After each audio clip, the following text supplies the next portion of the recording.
Snow hush.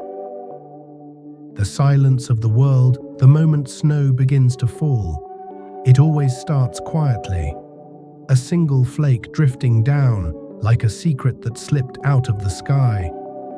And suddenly, everything slows. The noise of your life softens. Cars begin to whisper, footsteps forget their weight. Even your thoughts feel padded, like someone wrapped the whole world in quiet.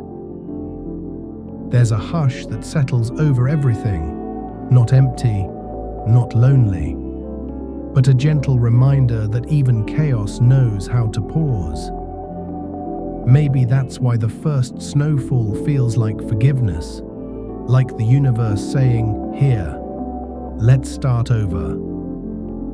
In the snow hush, the loudest things finally fall away. The arguments you carried, the worries looping in your mind, the expectations you forgot to put down. And for one small moment, you're allowed to breathe again, slowly, softly, as if the world is exhaling with you. Snow hush, a silence you can hear, a pause you didn't know you needed, a reminder that even in the cold, there is peace, gently falling from above.